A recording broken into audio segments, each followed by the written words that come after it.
Guys, আজকে আমি চলে এসেছি একটা রিভিউ দিতে। আর এই রিভিউটা হচ্ছে ভাইরাল ডিসকন, যেটা বর্তমানে প্রচন্ড পরিমাণে ট্রেন্ডিং এ আছে। আর এইটার জন্য আজকে আমি এটা রিভিউ দিব। আর এই রিভিউটা দিব কার থেকে জানেন? আহাদের থেকে। সো চলেন দেখা যাক। আর তার জন্য আহাদকে আমার ঘুষ দিতে হয়েছে। কি ঘুষ দিয়েছি সেটা আমি ভিডিও লাস্টে বলবো। সো চলেন আমরা রিভিউটা দেখে আসি। গাইস, আজকে আমি এই কোনটা রিভিউ দিব। এটা আমি আজকে সেকেন্ড টাইম ট্রাই করতেছি।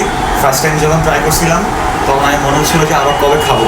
তো ফাইনালি আমি যখন গতকালকে আনতে গেলাম কোথাও পাই নাই, বাট আজকে আমি যখন বাসায় ফিরতেছিলাম তখন দেখি যে স্বপ্নেতে ওরা আবার আনছে। সো আমি আজকে নিয়ে আসলাম অ্যান্ড আমি সেটা রিভিউ দিব।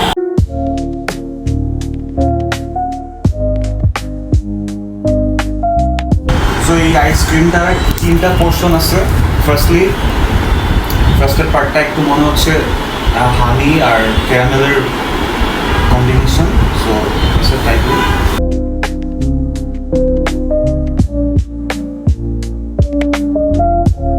সেকেন্ড পার্টটা মনে হচ্ছে যে আমাকে ক্রিমি একটা কফির মতো আমাকে ফিল দিচ্ছে।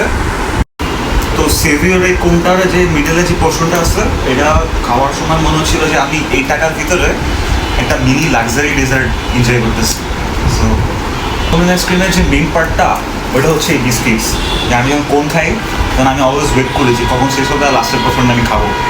সো এটা শেষ করে বাকি পোর্শনে আসতেছি।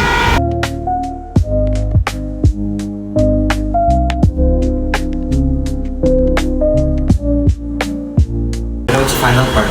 এটা হচ্ছে একটা হেভেন আমার জন্য। আমি কোন আইসক্রিম সবসময় এটার জন্য ওয়েট করি।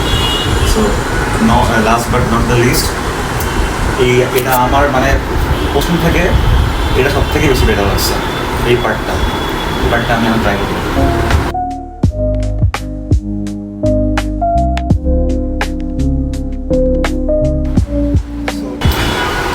ওভারঅল আইসক্রিমটা ট্রাই করার পরে বুঝলাম কম্পেয়ার টু আনাদার কোন আইসক্রিম এটাকে আমি মার্ক করবো হচ্ছে 8 আউট অফ 10।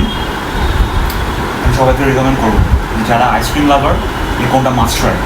অ্যান্ড আহার যে জিনিসটা রিকমেন্ড করবে এটাতে কোনো মিস হবে না, এটা খাইতেই হবে। Thank you.